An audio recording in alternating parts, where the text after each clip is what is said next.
Okay, so the new sheets are going to talk about Netilat Yadayim because that's what we're starting with for tonight.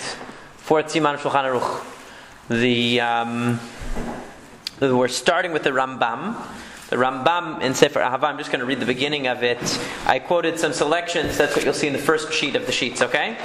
It's easier to start from the Rambam than to go back to the Rambam. That's why I'm doing it that way. So this is taken from the website Mechon Mamre, which has the Temanim have a whole website with the Yemenite manuscripts of all the books of Tanakh and also the books of Torah Shabbal Peh. So Tarat Yadayim Ketzad. So the Rambam says in Hilchot Tefillah, what is the halakha, or what is the procedure for Tarat Yadayim? Tarat Yadayim means purifying the hands, or as we might call it, washing hands.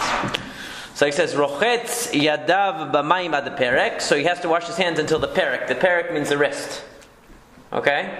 So this is talking about the morning washing of the hands. And then a person prays. If a person's traveling and he comes to the time for prayer and he's in the middle of the forest, there's no sink in the middle of the forest, there's no easy access to water, so what does he do? If there's only 4 milin between him and the closest water source, which would be approximately the walk of an hour or so, I guess. I mean, it would be a walk.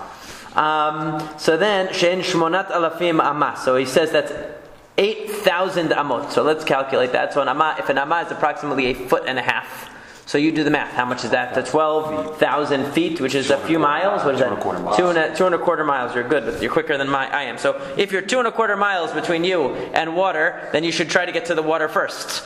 That doesn't take more than a half-hour walk. 2.25 miles if you're fast. It shouldn't take you more than 30-40 minutes walk. So then you walk up to there and then you wash your hands.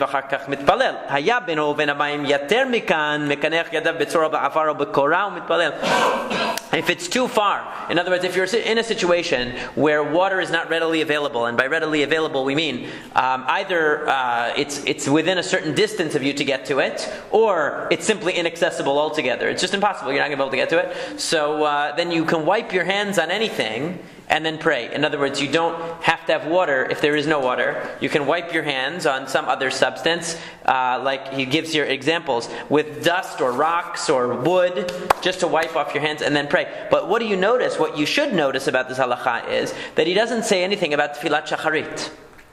The Rambam never says that we only wash hands with tefillat shacharit. He says for tefillah.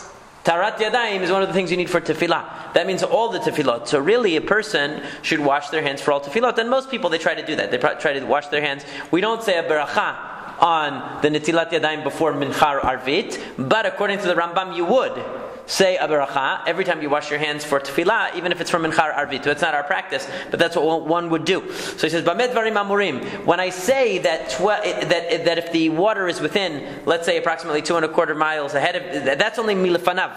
If it's in front of you. But if you're going to have to go back, you would only have to go a mil backwards, which is a quarter of that, which is, let's say, we would say maybe a 10 minutes walk to get water if it's out of your way. In other words, you're traveling, and to go forward is one thing, but to have to go backwards, we're not going to make you go more than a 10-minute walk. So he says, so again, you can wipe your hands. And when does it say, now this is a very interesting thing, and everybody makes a big deal out of this, when does it say that we only wash our hands? That's in other tefillot. What does it mean, other tefillot? Chutz mitfilat shacharit, not the morning tefillah. Aval b'shacharit, with regard to shacharit, rochetz panav yadav v'raglav. You have to wash your face and your feet and your hands. Now most people do not do this. The Shulchan Arukh does not bring this as a practice to wash the feet. The Temanim, I suppose, who follow the Rambam may do that. Yeah. So v'achar kach yitpalel. However, so we said that if a person doesn't have water available, they can wipe their hands, let's say, on a piece of wood or on a rock. But obviously, wiping your face on a rock would not be a good idea. So therefore, he says, if you don't have any water, the only thing you wipe is your hands. You don't wipe off your face, because that will probably create more problems than it will solve. Now he goes on to say, that people who are tamei rochatzini dehen bilvad You might make a mistake and think that the reason for this washing of the hands is tahorah, that you have to be pure, you have to be tahor in order to pray, like going into the Beit HaMikdash. But that's not the case. Because if that were the case, then none of us would ever be able to pray, because we're all tameh. From one way or another, we're all tameh. So he says, no, and even a person who could go to the mikveh and become tahor doesn't have to go before he prays. Immersion doesn't hold you back. In other words, being tameh is not an issue here. There was such a concept as a balkeri, somebody who had a seminal emission, somebody who had marital relations, going to the mikveh before they prayed, but that practice was discontinued. Actually, we learned about that in the daf in the beginning when we started doing the daf yomi. That was the part that we were up to. But that was a discontinued practice. So basically, all we have today is netilat yadayim. And on the other side of this sheet, I excerpted another piece from the Rambam, which we're going to see is relevant as well. He says, yes? It says you don't have to go back. You only have to go back a certain distance. What if, and you can go forward 30 minutes, but what if you're not going anywhere, you're staying put? Does that count as... No, I guess if you're not, it sounds like right. It sounds if you need, I would suppose. Let's say you're not walking to a direction. I hear you. There's nothing on your way. Right, because he was talking about a melech baderech, somebody who's traveling. But let's say you're planning on staying put, so it sounds like going anywhere would be out of. Right, I would guess then the 10-minute rule would apply. I would guess so. Yeah, that would stand. The other question is, if your hands are already clean, do you still need to wash? So we're going to see more about that as we get into more details. He doesn't really talk about that right now. It would seem from what we're reading in the Rambam, it would seem like the main issue here is cleanliness of hands, because he's saying if you don't have water, right, you just wipe them on something like a stone or wood. Dirt is a great way to clean up. Of course. So I think that he's not talking about dirt, but like some kind of a dust, I guess, or sand that would, help clean your hands off. It could.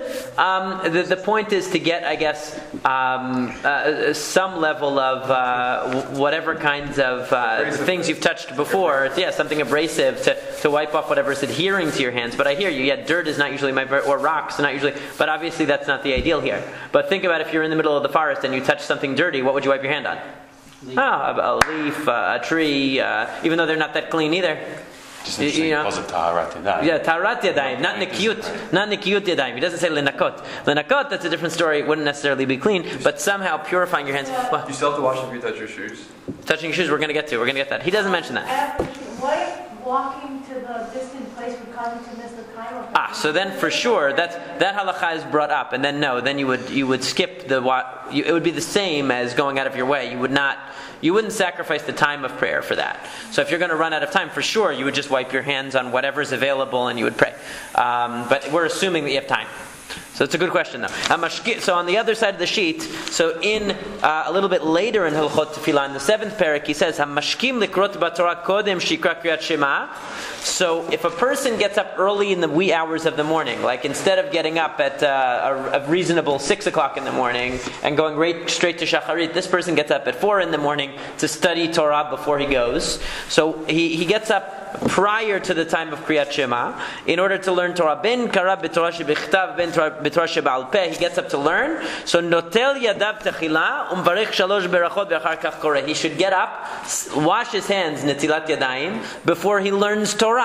So there are 2 mitzvot, according to the Rambam, that require a person to wash their hands before. One would be the tefillah, and normally the washing that you do for tefillah is normally in a typical situation the first thing that you do. So that washing of the hands for the first divine service, so to speak, that you do, would count for the study of Torah. You washed your hands for Shacharit, that's good enough. But in a case where you reverse the order, so you might think, I'm not praying yet, so I'll wash my hands when it's time for tefillah. Right now, all I have to say is the 3 brachot, the birchot HaTorah that a person has to say before they learn. That's all I need to say. And I'll wash my hands before Shacharit. So what the Rambam is saying is if you get up that early, that you're learning Torah first, that also requires netilat yadayim. It's just that generally, we wash our hands before Shacharit and we pray Shacharit before we have time to learn. But in a situation where you reverse that, You would wash your hands before you learn Torah, because the Rambam views Torah and Tefillah as related. Both learning Torah and praying are two ways of doing Avodat Hashem. You do Avodat Hashem intellectually by learning, and you do Avodat Hashem praying. That's Avodah Shebalev. One is service of the heart, that's Tefillah. Service of the mind, that's studying Torah. So both of these are a type of service that require Taharat Yadayim or Netilat Yadayim beforehand. Yes? So this isn't the Kabbalistic view? No, this isn't Kabbalistic. Not yet. We're going to get to that. Don't worry. That you have to wash breath, you get up, you can't touch your eyes. Right. Well, we're going to see that in the Shulchan Arukh. So now we're going to flip our sheet and we're going to come to the Shulchan Arukh. We're going to be in Siman Daled. Okay? Siman Daled, we're starting a new Siman because the rest of the previous Siman talked about issues that I would prefer not to discuss in a totally public forum, because they have to do with using the bathroom, and they're only geared towards men's use of the bathroom, and they're very particular. So we can summarize those another time, but I didn't feel like that was a good subject for all of us. So, Siman Daled Dinei Netilat Yadayim. So what does the Shulchan Aruch say? We're going to see the Shulchan Aruch, as always, expands far more on the topic than the Rambam does. Rambam treats things in a very brief way in his system. The Shulchan Aruch, as we're going to see, first in the Halachot and then in the Bet Yosef commentary, like we've looked at the Bet Yosef in the past, we're going to see that there are many unresolved questions that he raises, actually. It's interesting. Even the Torah, remember the Torah is the text that the Bet Yosef is a commentary on. So the Torah actually has a very short statement about Netilat Yadayim, and it's the Bet Yosef who goes on a lot of details, on a lot of different issues, and a lot of different questions. First we're going to read the Halachot, and as we go along, we're going to, I want to give just a quick preface, and then we're going to revisit this preface when we look at the Bet Yosef. The quick preface is that there are multiple theories as to why we have a requirement of Netilat Yadayim in the morning. The Rambam's theory, we already saw, is that it doesn't have anything to do with the morning. It has to do with Tefillah. So according to the Rambam, anytime you have a Tefillah, you would have Netilat Yadayim, even Mincha, even Arvit. So he doesn't have the issue of, why is Netilat Yadayim only in the morning?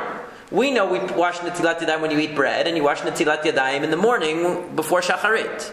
We're used to that. When you say the blessing of Al Netilat Yadayim. So the Rambam has no problem. The Rambam it's very simple. Anytime you have a tefillah, Shacharit, Mincha, Arvit, you have to do Netilat Yadayim with the bracha. Don't ask me any questions. It's very simple. It's a halakha of tefillah. It has nothing to do with anything else. But everybody else assumes that the only time you say the bracha of Al Netilat Yadayim is in the beginning of the day. The first, before Shacharit, that's the only time. So that actually raises problems. Because then the question is, what's the reason? Why is the morning Netilat Yadayim so much greater, so much more significant than the Netilat Yadayim on any other case? And therefore the Bet Yosef brings a few different theories, as we're going to see, and how these theories play out is going to determine various halachot. So just to give you a summary of them, one says basically it's all about cleanliness. It's all about cleanliness. That a person should clean. That a person's hands are in the middle of the night. You don't know what your hands are touching. You don't know what your hands have contact with. So therefore, when you wake up, Netilat Yadayim is a way of cleaning your hands. That's one theory. It's a very practical theory. Another theory says no. When you wake up in the morning, you're like Bria Chadasha. You're like a new creation.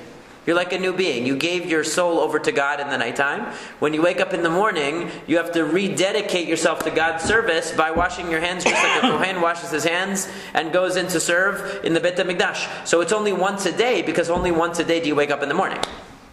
Okay, waking up in the morning is the reason for it. So the first one says that the reason why it's only in the morning is because at night when you're sleeping, you don't know what your hands have touched. That's why you have to do Netilat Yadayim. The second view says, no, it's not because you don't know what your hands have touched. It's because you've been asleep. And sleep is giving your soul over to God. And it's like you've been renewed. It's a new life. It's a new beginning. So you wash your hands in the morning. That's the second view. The third view, of course, is the Kabbalistic view, that it has to do with Ruach Tum'ah. That when a person is asleep, it's like they're dead, and therefore there's a tum'ah that adheres to them at nighttime. We're going to see a little bit about this in the Bet Yosef. That's similar to the idea of rebirth in the morning, right, but it focuses more on the negative. In other words, instead of saying that it's rebirth and you're rededicating yourself to God, the Zohar's view is that it's more of a negative. It's like you have a tum'ah. You have an impurity from sleep that needs to be removed. It's more of a... It's two sides of the same coin. Two sides of the same coin. No, granted, I agree. It's like nida, but it's the same thing that's too they much. They focus. That also gives birth. They just focus on different sides of the coin, I would say. But yeah, it's definitely the same concept. And then the last point, so those are the three competing theories. And then, totally separate from this, in a way, there's like this free-floating additional reason, which is that the Talmud says that there is a ruach ra'ah. You're going to like this, Ari. Ruach ra'ah, some kind of a bad force of some sort that adheres to the hands in the nighttime, and that can only be removed if you pour water over it 3 times. Now, some people might want to connect this back to what the Zohar says about the tum'ah. Okay, some might want to connect this back to the idea of dirtiness, that it's talking about germs.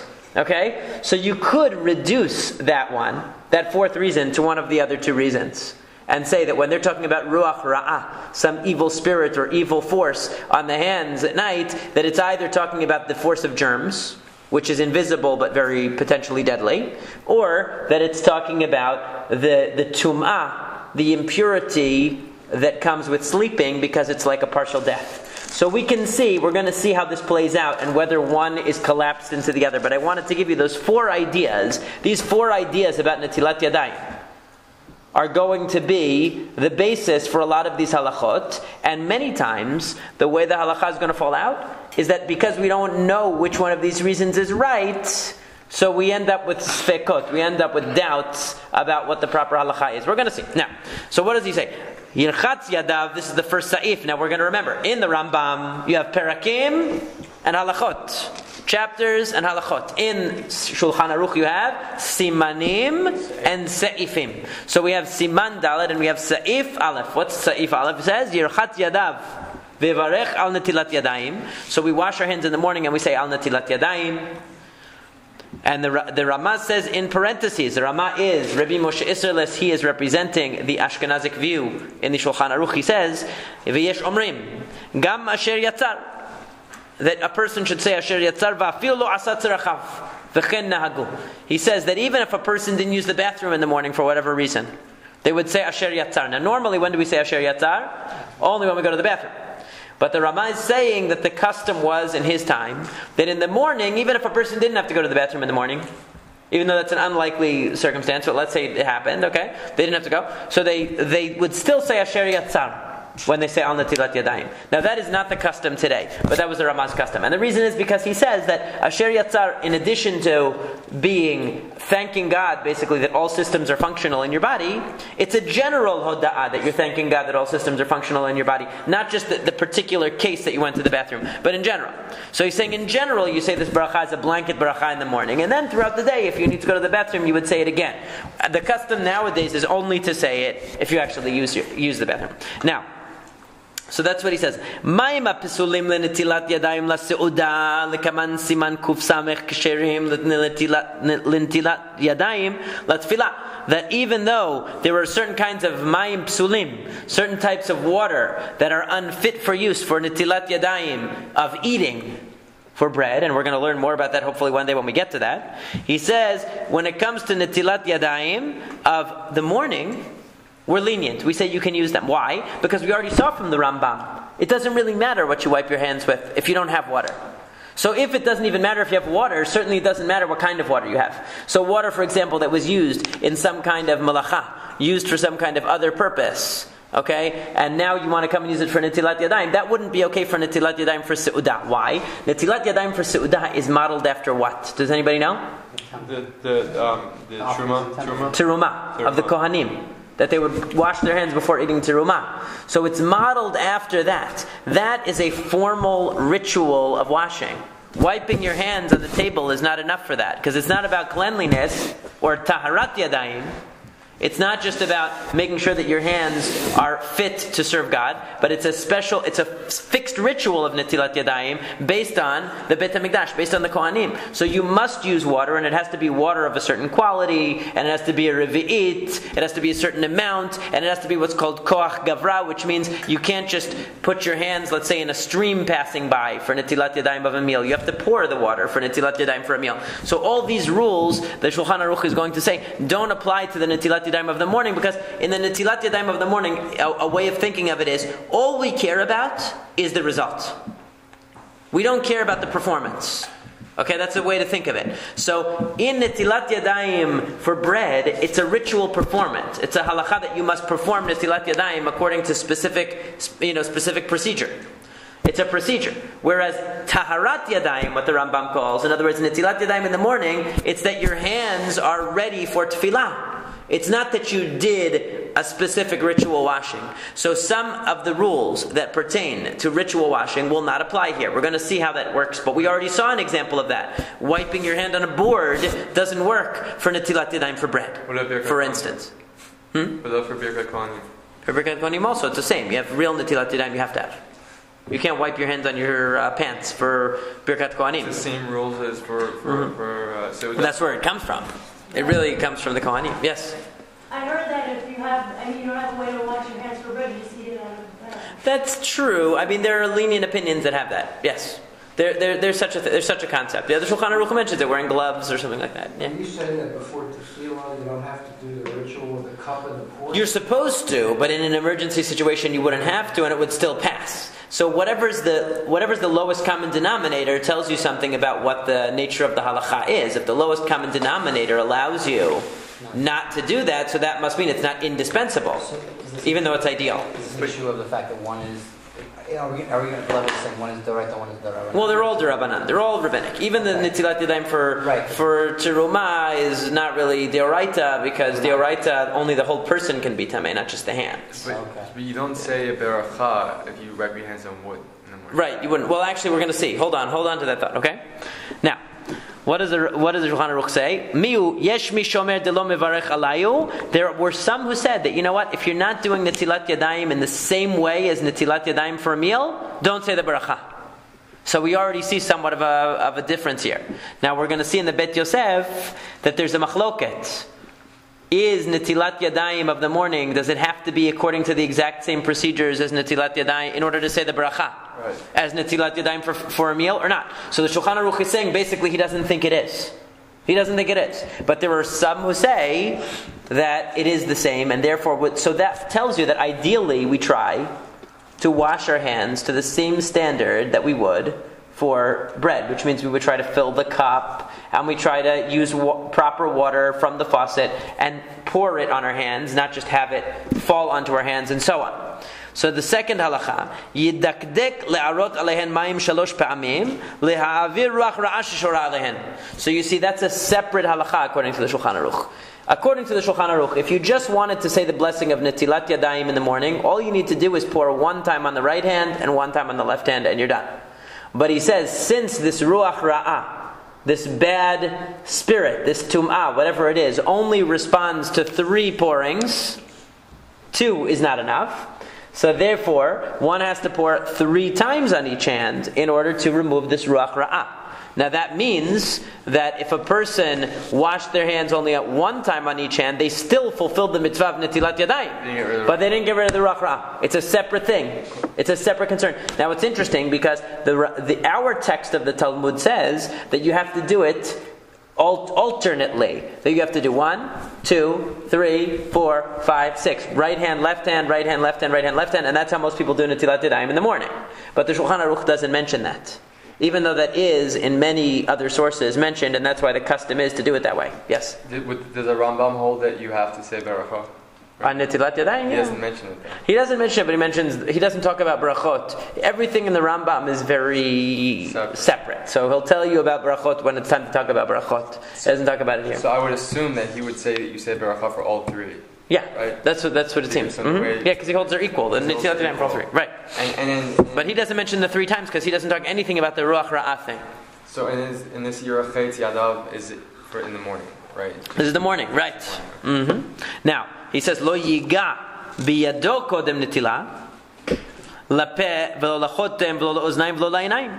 touch your mouth, don't touch your nose, don't touch your ears, don't touch your eyes before you wash your hands in Netilat Yadayim.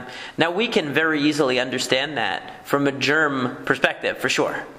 Because if they noticed that people were touching their mouth and their eyes and their ears and other orifices before washing their hands in Netilat Yadayim and then getting sick, it would be very reasonable for them to conclude that washing your hands prevents some kind of a problem, and they'd be right. Maybe it's from Halakha. They'd actually be right, So, אפילו מי שנטל ידיו לא ימשמש בפי הטבעת תמיד, מפני שמביאתו לידי תחתוניות, ולא ייגע במקום הכזה, שמשמוש היד מזיק לחבורה. Now the reason why the Shulchan Arukh brings this here is it's not actually directly related to our halakha, but there were some who related it to this halakha, and that's why he mentions it here.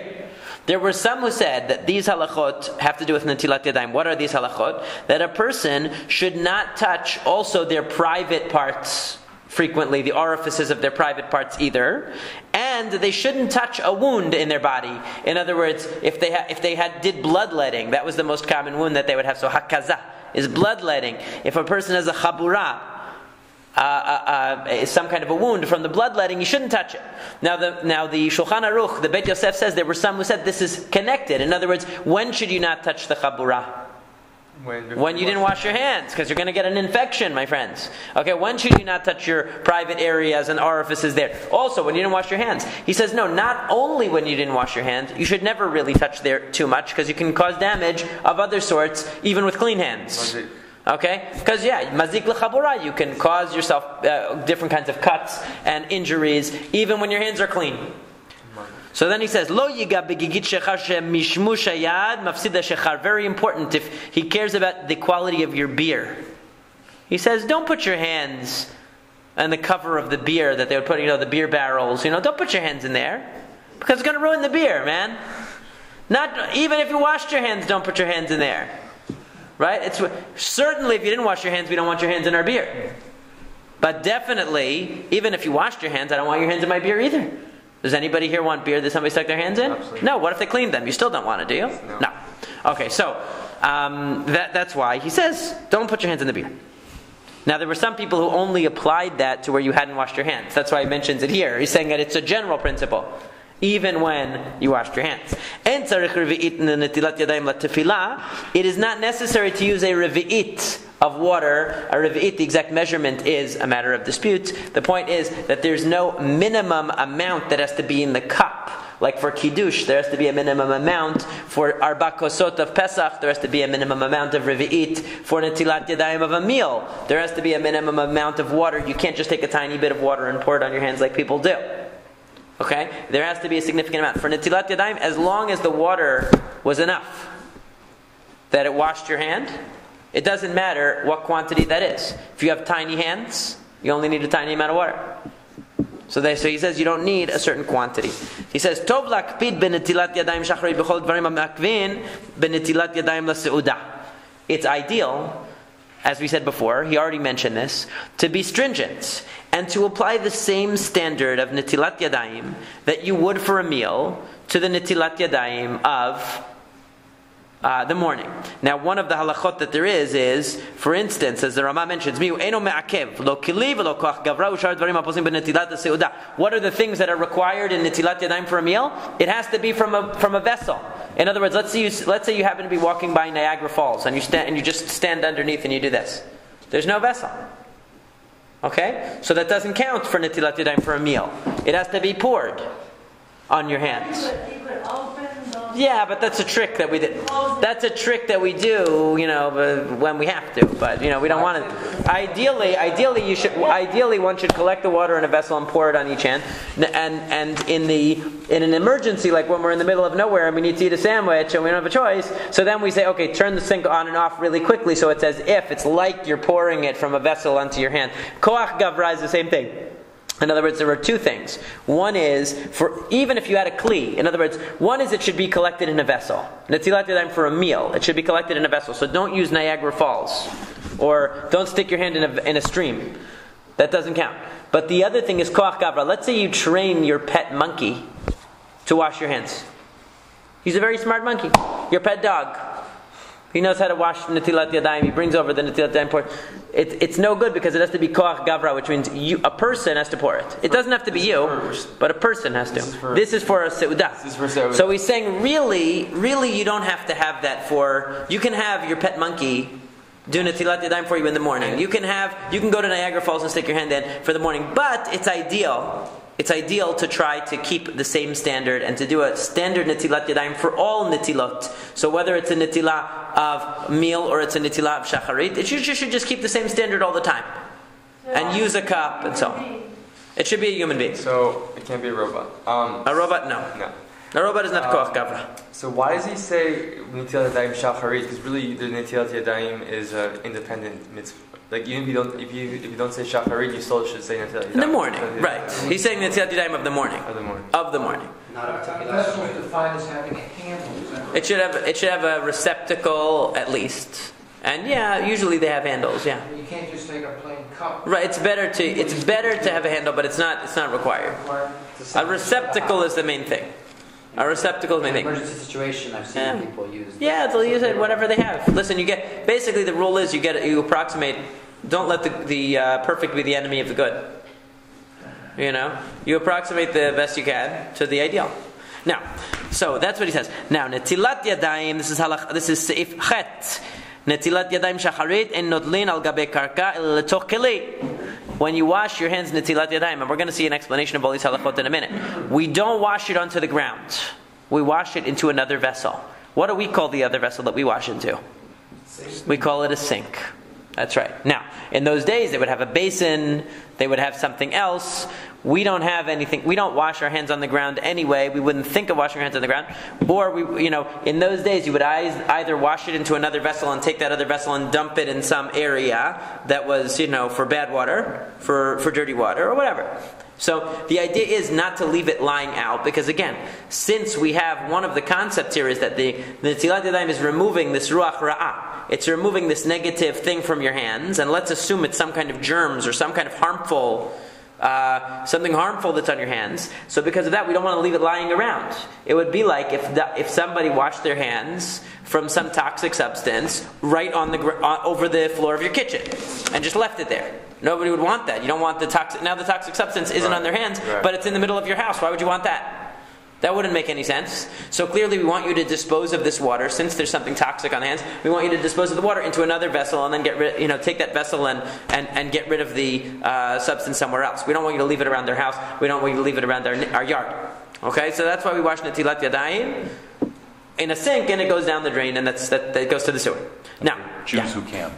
What? For the Jews who camp? No, there's no such thing. Remember?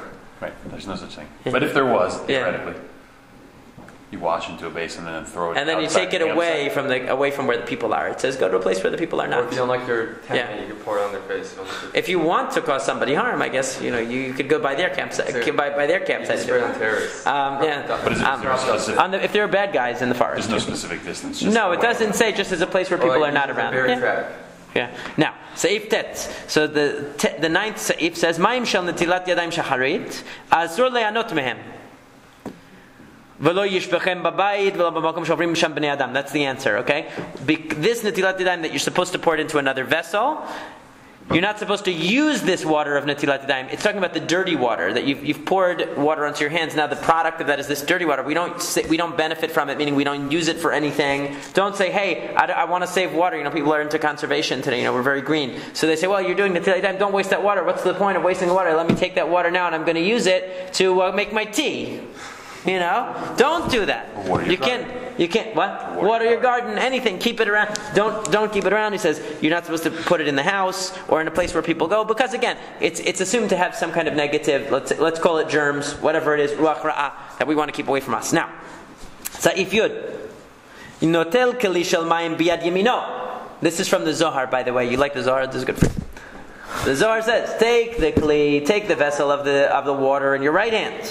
And then you put it into your left hand. so that the one that you wash first is the right hand. Now, what we're going to see in the Bet Yosef, not in too much detail, because the Aramaic of the Zohar is hard for most people to read, and even though it's actually not that hard of a, it's not Spanish Aramaic. Yeah, it's not that hard of an Aramaic actually, this particular passage, but it would be hard for people to follow. Yeah. So whatever the case may be, there are two passages in the Zohar. One where it sounds like it says that the right hand is supposed to pour on the left first, and one where it sounds like the left hand is supposed to pour on the right hand first. And so the Bet Yosef reconciles these two sources by saying what it means is you fill the vessel with your right hand, pass it to your left, and you pour it over your right hand with your left hand first. So that's the procedure when you do Netilat Yadayim in the morning, or any time really. You take the vessel with your right hand, you fill it, you pass the vessel to your left hand, and you wash right hand first. Now the way that we normally wash is we do the alternating. Even though the Shulchan Arukh doesn't mention the alternating, we usually alternate. We usually do right hand, left, right, left, right, left. That's based on our text of the Gemara, but the Shulchan Arukh doesn't actually mention that as a practice. He doesn't have that, but it doesn't matter. It's still the custom. Now, Seif Yud Aleph. Lo yitol mi mishulon netilat yadav shacharit. Remember the monkey I told you about who can wash your hands? Make sure he did netilat yadayim first. I'm just kidding. I don't know if that applies to the monkey. But if somebody else washes your hands, you're in a situation where you cannot wash them for whatever reason. Somebody else is going to wash your hands, or you're just a big shot. You're a big shot, and somebody else washes your hands. You don't wash your own hands. That's beneath your dignity because you are very important. You're a VIP. So because of that, when the servant washes your hands, he should wash his hands first. This is actually a halakha also brought in Birkat Kohanim, that the Levi'im will wash the hands of the Kohanim. Many people don't know this, but in the Shulchan Aruch it says in Hilchot Birkat Kohanim that the Levi'im are supposed to wash their hands first before they wash the hands of the Kohanim, because one who's going to make your hand, if the person's hands are not tehorim already, in other words, if he hasn't done tarat yadayim for his hands, how is he going to purify your hands? So therefore we say that if somebody's going to do netilat yadayim for you, they should wash their hands first. And that is true also for Birkat Kohanim. Yes? No? Okay. Now, Yud Bet. Im shichshech yadav letoch keli. If a person, let's imagine, you don't have a sink, and the well is very far away. You don't have access to running water. All you have is a big tub of water. Okay, a big basin of water in your house. That's what you have. So he says, Im shichshech yadav letoch keli shel mayim, aleta lo netila lekriyat shema v'letfila, aval lo l'ra'ash alehen. If you stick your hands into water, so you have many of the requirements because you have it in a kli. It's in a vessel, right? And vessel is one of the things you want. You did it by your own steam because you stuck your hands in, right? But what you're missing is you're not pouring it over your hands. Instead, you're sticking your hands into the vessel.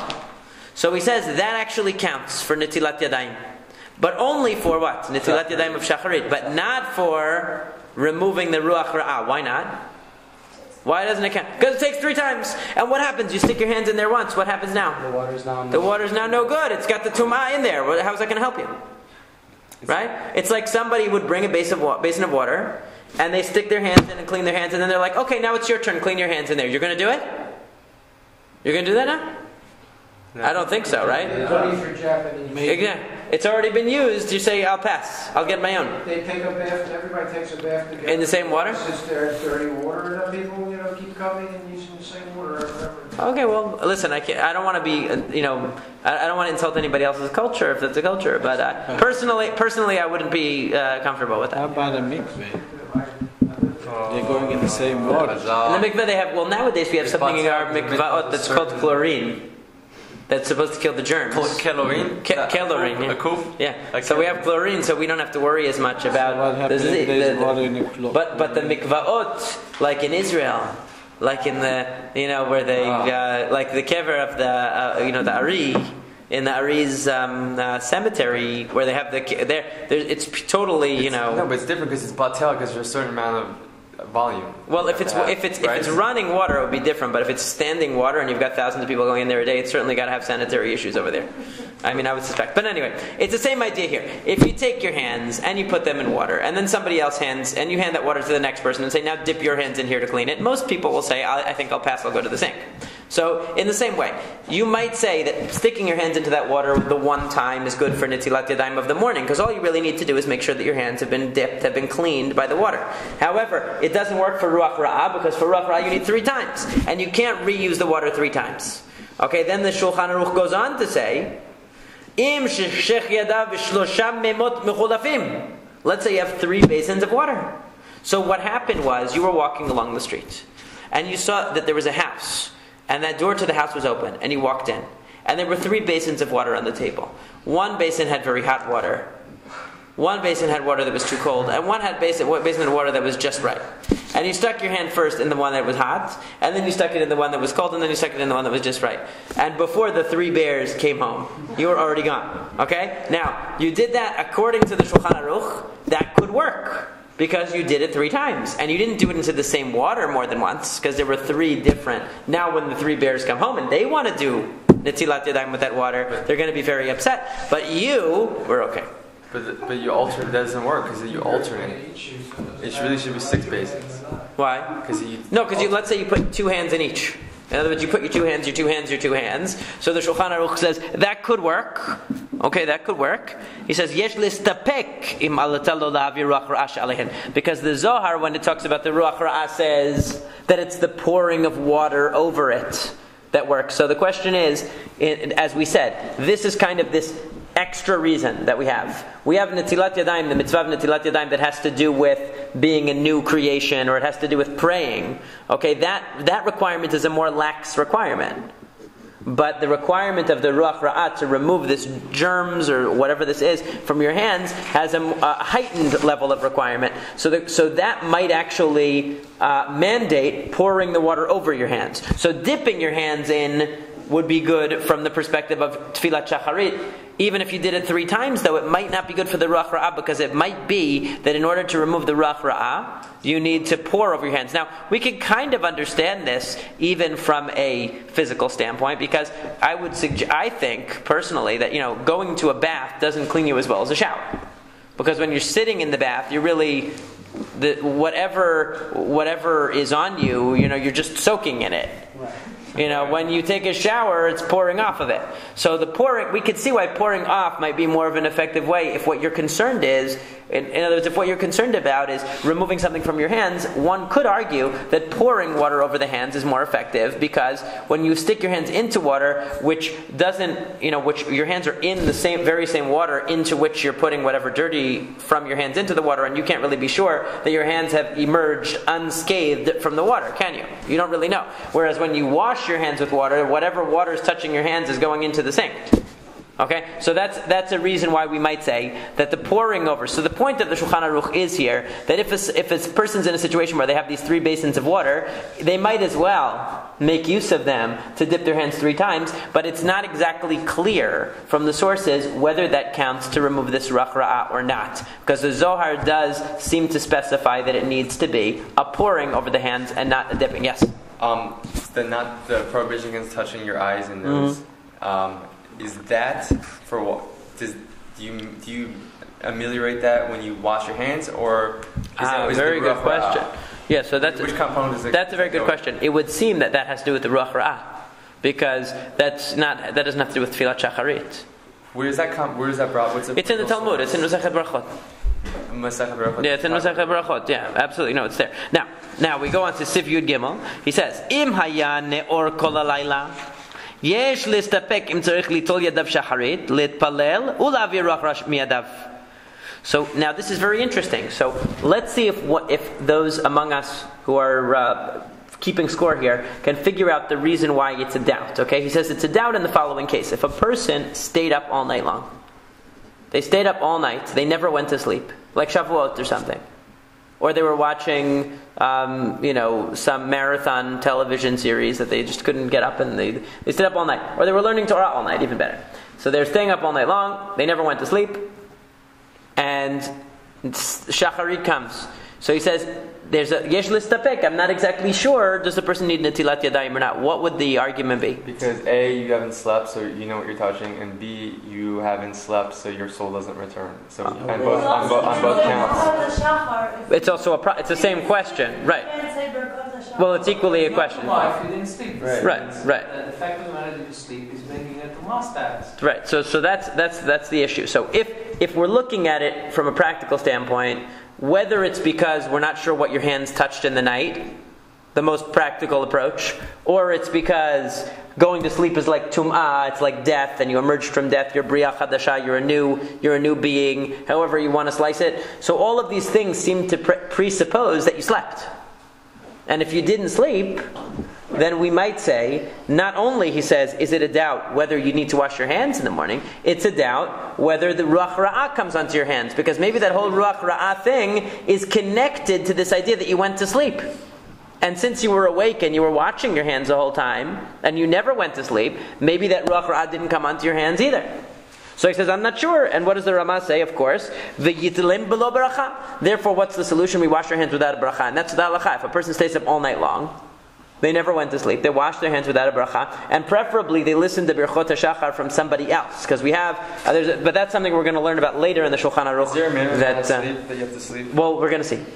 We're going to see. So that's the first step. And now we can see why it's a doubt, though. Because the question is, when the rabbis made the takana of washing your hands in the morning, did they make it based on your individual situation that you went to sleep? Or is it a general blanket thing? They made a takana that everybody has to wash their hands in the morning. Oh, yeah, the reason is because people go to sleep and there's tum'ah, or the reason is because people touch things at night and they don't know. There might be a million reasons. But the fact is it's a takana and you have to do it. That's one way of looking at it. Or we say, no, if in your particular circumstance the reason doesn't apply, you're exempt. So since we don't know the answer to that, we say wash your hands without a bracha if you're up all night. Or even better, don't stay up all night. It's not good for you.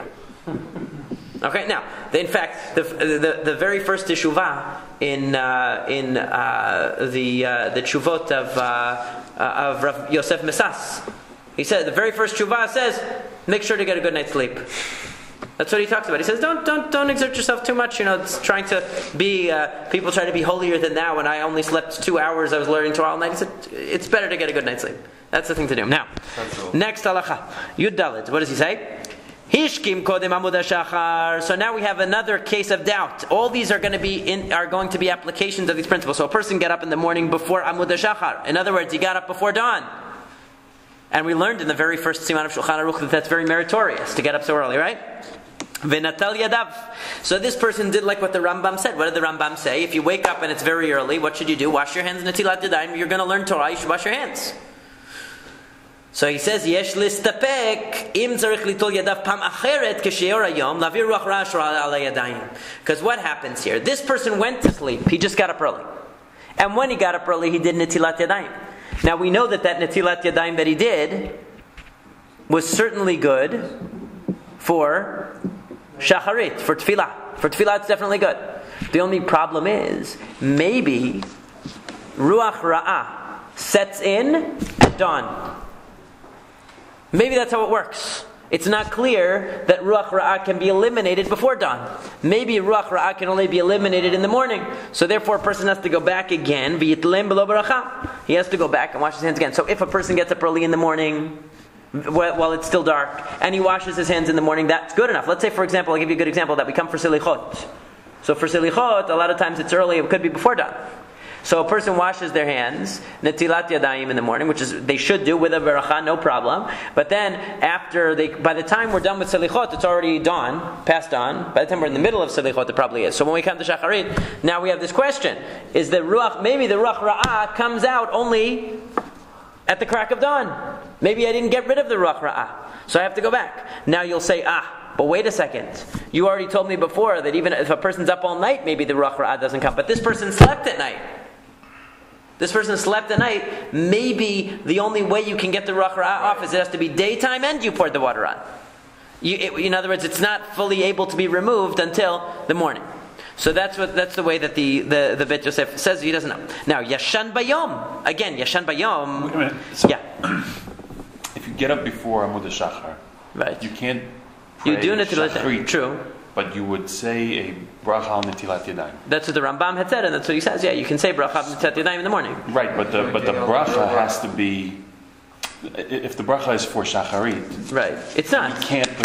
It's not directly connected to the tefillah. It's not for the tefillah. I mean, it readies you for the tefillah. But it's also not for the tum'ah. Right. So Right. So it doesn't remove. It doesn't remove the ruach ra'ah. It could remove this. See, there are different things. In other words, if it's for the cleanliness reason, it makes sense that you would do it. If it's for because you're getting up to learn Torah, it makes sense that you're doing it. Right. If it's for because sleeping is like death and now you're reawakened and it's a new day, then it makes sense to do it. But the ruach ra'ah is a separate thing that, and basically the Beit Yosef is saying we don't really know how this ruach ra'ah thing works. We don't really understand. We don't really know. It's a sod. It's some kind. We don't really know how it works, and so therefore we have to cover all of our bases. Since it's something, it's not really a halachic thing so much, but it's something that we don't really know how to explain. And so it could very well be that a netilat yadayim that halachically is totally good for this ruach ra'ah is not going to work, and so therefore we have to redo it at dawn because the only time it ever describes ruach ra'ah being removed is at dawn.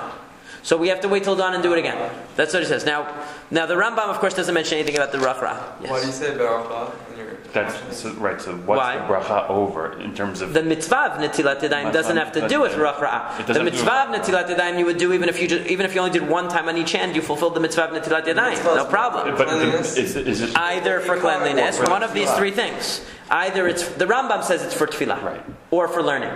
Right? The other reason is for cleanliness, so you can say barachot and so on in the daytime. Okay? The other idea is because you went to sleep and you woke up again, you're like a bria chadasha, like a new creation. All of these things are for the mitzvah of netilat yadayim. But then there's a separate benefit of this removing of the ruach ra'ah that requires 3, and it requires all these other conditions that we don't necessarily understand how it works. So that's why he's covering all of his bases. So if you wake up in the middle of the night, should you wash your hands if you know you're going to go back to sleep? If you're going back to sleep, no. If you're getting up to learn, yes. He would say that you would. And we're going to see a case like that in a minute. So now he says, Yashan bayom. Let's say a person slept during the day. Now it becomes complicated again. Okay? Now, maybe you have to pour water on your hands 3 times. In other words, he says you definitely have to wash your hands. What are the reasons you have to wash your hands if you sleep during the day? It's cleanliness. Okay, so if it's the cleanliness reason, then for sure. You don't know where your hands have been when you're sleeping. Equal. Okay. What about if death is like a type of tumah? You're also you slept.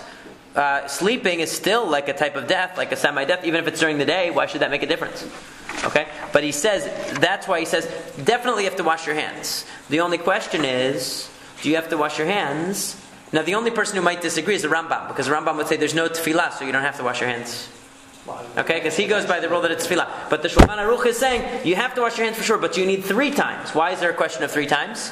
Ruach ra'ah is not there. Because the question is, does that ruach ra'ah come back anytime you sleep or only nighttime? Maybe the Rambam would agree, because maybe Rambam would say that you wash your hands in the morning for the day, but you also, as an extra, you wash your hands for each tefillah. He doesn't say, so let's say we don't know. Let's say we don't know. Yeah, let's say we don't know. Because it would make sense if Rambam would say you should wash your hands in the morning because he's a smart guy, he knows that he's... For cleanliness, yeah. Well, for cleanliness, for sure. Yeah, that's not a question. But to say that you wash your hands 3 times doesn't mean it's not for cleanliness. That's true. It doesn't mean it's just for tefillah. It means that shachari happens to coincide both with tefillah. No, you're right. No, it's true. True. So granted. I might agree. Could be. Now, but maybe not with the bracha. Okay. So now what the Shulchan Aruch is saying here though is, yes, you would have to wash your hands because you were asleep and sleep is like a partial death, and because of the cleanliness issues. Okay? But ruach ra'ah, we're not sure. Now, one view definitely wouldn't say netilat yadayim, which is the one that says you're like a new creation because it's a new day. Okay, so then the new day one wouldn't say that. That's also problematic. Okay? That's not, What? It's not a new day for us. What is You it? wake up in the morning by For avodah, it's a new day because the Beit HaMikdash, the avodah starts in the daytime. Yeah. So what the Shulchan Aruch is, so 2 out of the 3 reasons would say that you should wash your hands because of cleanliness, because of sleeping, the Zohar's reason. Okay. But because of it being a new day, you wouldn't because you already were up for the day. You just took a nap. But the question is ruach ra'ah connected to sleeping or to nighttime? That's one of the issues. So that's why if you're up all night, we're worried maybe it doesn't come because you didn't sleep. Or maybe it does come because it's nighttime. And if you sleep during the daytime, we say maybe it didn't come because it only comes at night, and maybe it did come because you were sleeping. So since we don't know we don't know how the causality works of the ruach ra'ah. Okay, so therefore the Rama says v'yitilim b'lo bracha. If you take a nap, wash your hands 3 times on each hand without bracha. Now, Seif Tet Zayin. This is not as much a halakha as a historical point. David ayan nizar shelo lishon shitin nishmin. That David would never sleep more than 60 breaths. Okay, Perush, Rama says, what does that mean? Nishimot, breaths. Kedei shelo yitam tam mita. Okay, so that he wouldn't taste the taste of death. In other words, he would never get into a full sleep. The Ramaz says in parentheses again, Big Mara, Perech HaYeshen, I'm sorry, not parentheses, but he notes here, Mashma de davka bayom ayanisar. This was during the day. In other words, during the night he would sleep like a normal person. He wasn't some kind of a Superman or one of these magical, mystical figures that never sleeps. Okay, he was a regular person at night. But during the day he would try not to take a nap. Shelo yitam tam mita, so he wouldn't subject himself to the flavor of death during the night, during the daytime. Okay, that's just a general rule. So why is he mentioning that in the Shulchan Aruch? Not because it has anything to do with Netilat Yadayim, but just to let you know that it's ideal not to take naps during the day. You should use the day to the fullest extent if you can. Now, I would say that this is not just yesh noagim nowadays, but this is kulam noagim, I hope, which is that there are some people who wash their mouth out in the morning.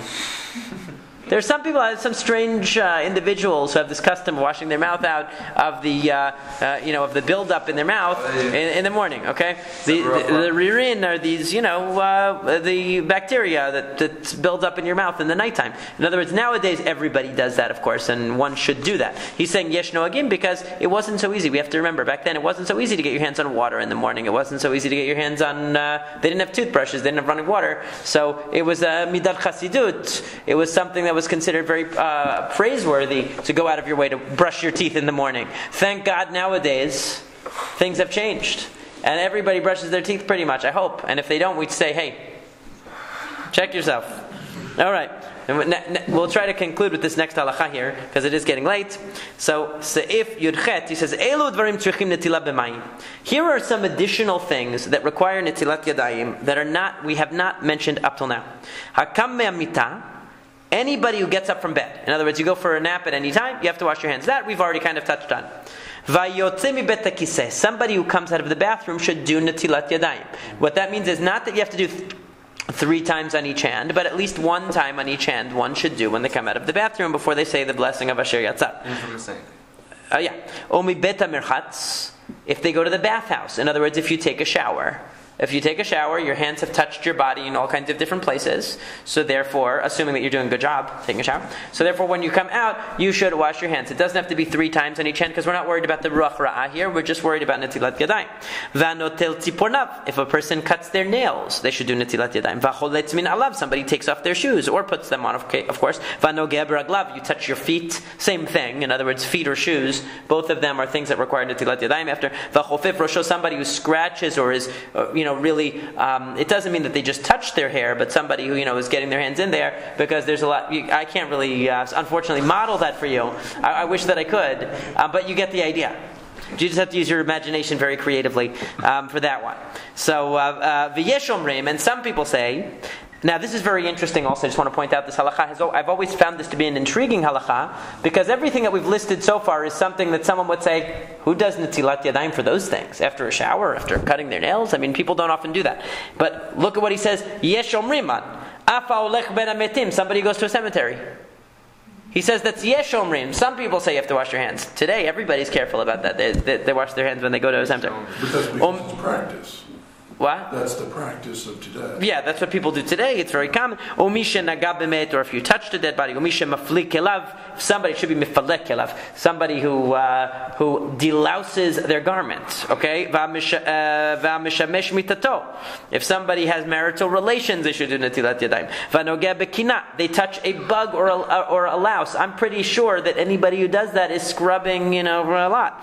Okay, v'nogeh b'gufo b'yado. If you touch one of the covered parts of your body with your hand, omisha. If you did one of these things and you didn't wash your hands, you're going to forget all of your learning. Torso, or even like your upper arm? The parts that are normally covered by your clothes. So I guess I don't know if any part that could be. It doesn't mean that right now it's covered. It means that something that could be uncovered, I don't think would be included. Things that are necessarily covered would be. Oh, okay. So he says, then you're going to forget your learning. And if not, you'll just go crazy. So he says that basically a person who doesn't do these things, he's trying to say there's something wrong with you.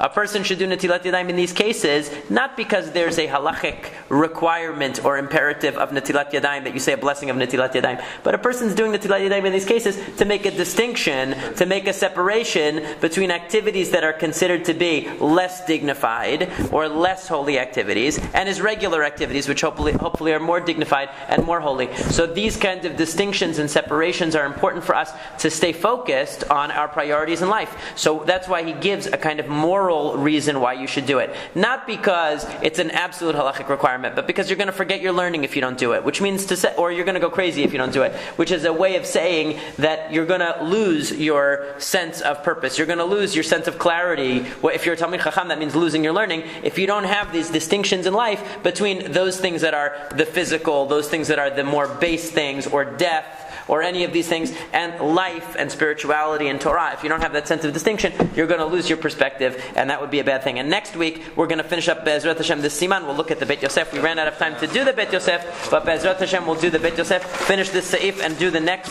two Seifim, which are short, Be'ezrat Hashem, next week.